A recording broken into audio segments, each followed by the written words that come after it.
بسم اللہ الرحمن الرحیم۔ رب ذوالجلال کے بابرکت نام سے شروع کرتا ہوں جو دلوں کے راز خوب جانتا ہے۔ آپ سبھی ناظرین کو روحیل وائس چینل میں دل کی گہرائیوں سے خوش آمدید اور خلوص بھرا سلام۔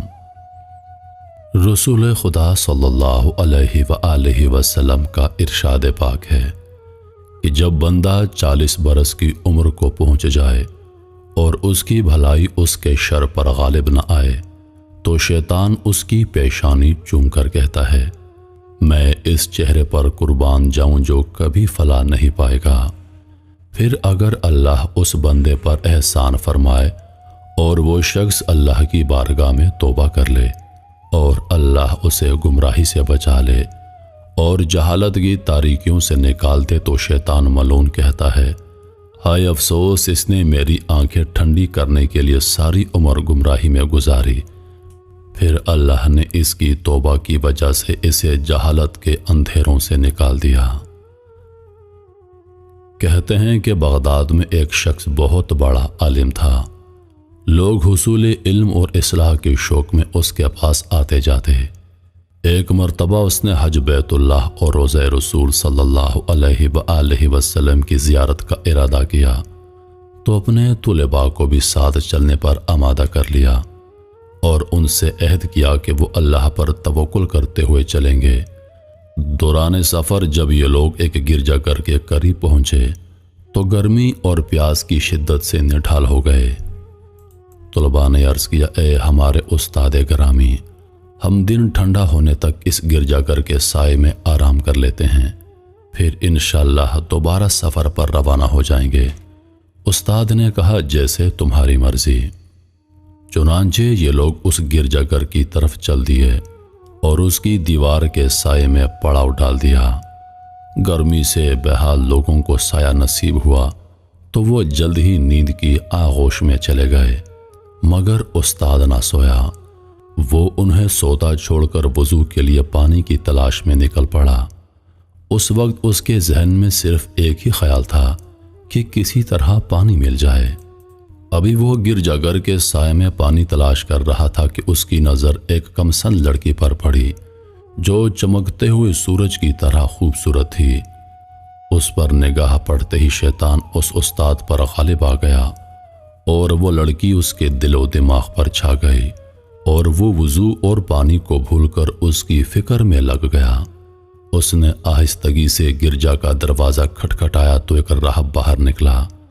اس نے پوچھا، تم کون ہو؟ اس نے اپنا تعارف کروایا کہ میں فلاں عالم ہوں۔ راہب نے پوچھا، اے مسلمانوں کے فقیہ کیا چاہتے ہو؟ جواب دیا، اے راہب، مجھے گرجا کی چھت سے ابھی ایک لڑکی دکھائی دی تھی، وہ تمہاری کیا لگتی ہے؟ راہب نے کہا، وہ میری بیٹی ہے، مگر تم اس کے بارے میں کیوں پوچھ رہے ہو؟ استاد نے کہا، میں چاہتا ہوں کہ تم اس کی میرے ساتھ شادی کر دو۔ راہب بولا کہ ہمارے دین میں ایسا کرنا جائز نہیں، اگر جائز ہوتا تو میں اس سے پوچھے بغیر اسے تمہاری زوجیت میں دے دیتا، حالانکہ میں نے اپنے آپ سے عہد کیا ہے کہ اس کی شادی اسی کی پسند سے کرواؤں گا۔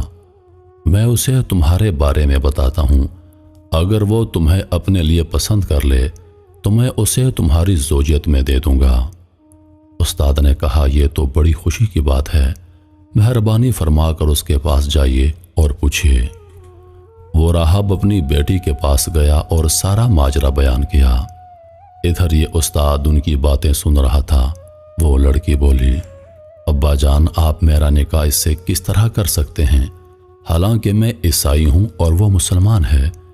یہ تو اسی صورت میں ممکن ہے کہ وہ نصرانیت میں داخل ہو جائے۔ راہب نے پوچھا، اگر وہ نصرانی ہو جائے تو کیا تم اس سے شادی کر لو گی؟ لڑکی بولی، ہاں ضرور کروں گی۔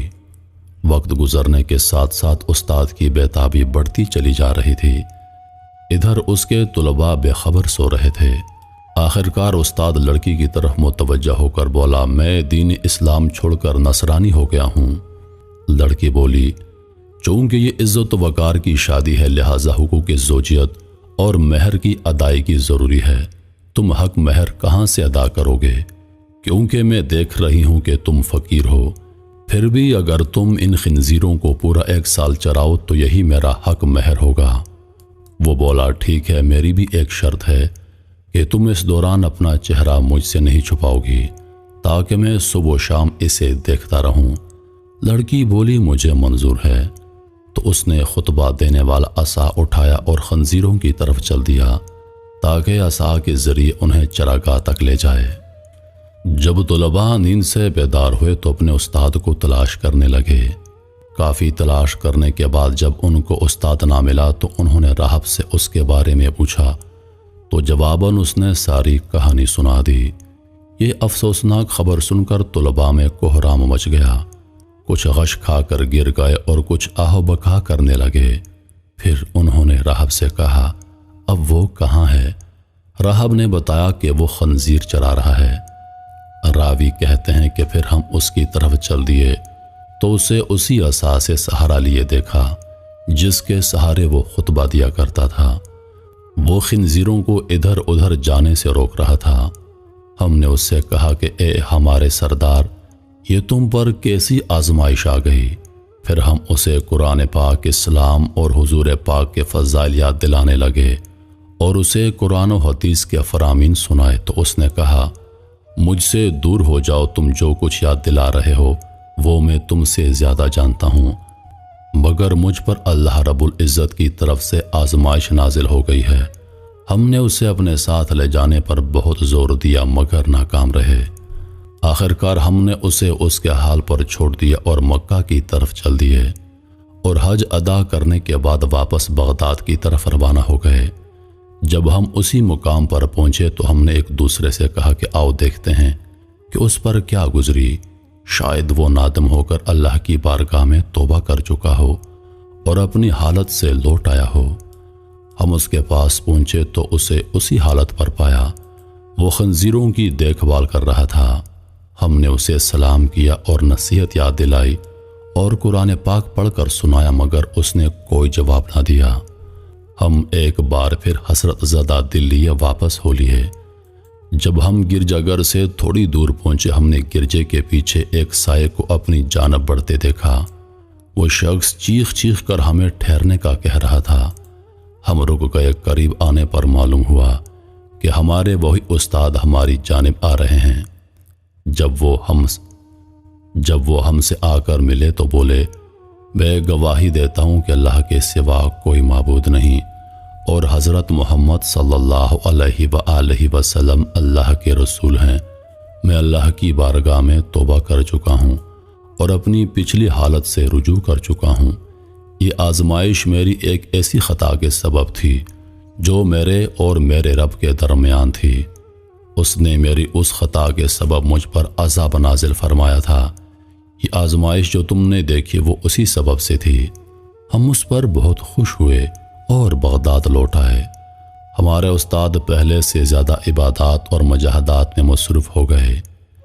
ایک دن ہم ان کے گھر پر ان سے علم دین حاصل کر رہے تھے کہ ہم نے ایک عورت کو دروازہ کھٹکھٹاتے ہوئے دیکھا۔ ہم باہر نکلے اور پوچھا اے خاتون کیا کام ہے؟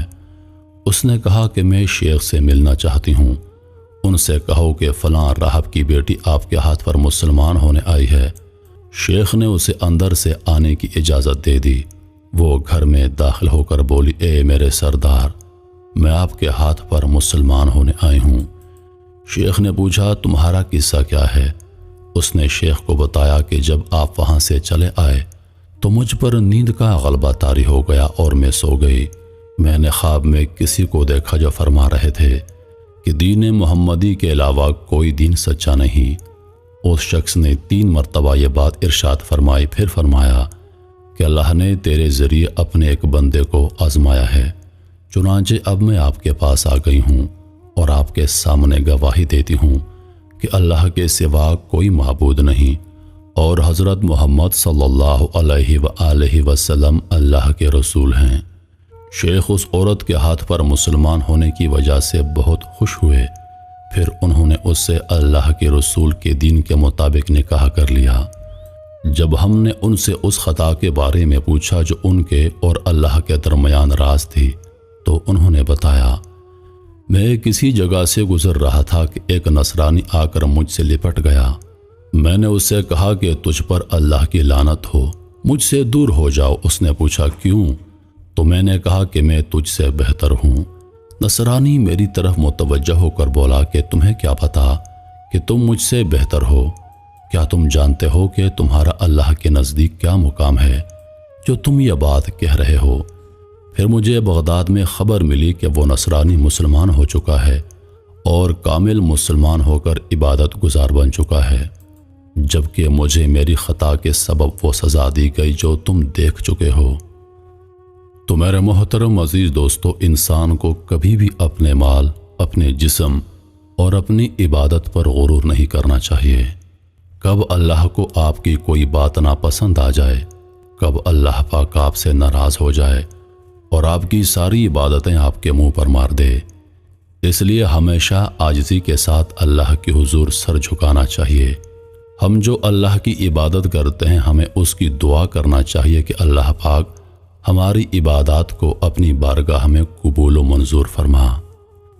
انہی لفظوں کے ساتھ میں اجازت چاہوں گا، اس امید کے ساتھ کہ سانسوں نے وفا کی تو اگلی بار ایک اور ویڈیو لے کر آپ کی خدمت میں حاضر ہوں گا۔ تب تک کے لیے خدا حافظ۔ اللہ پاک آپ سب کا حافظ و نگہبان۔ ہنستے رہیے اور ہمیشہ مسکراتے رہیے۔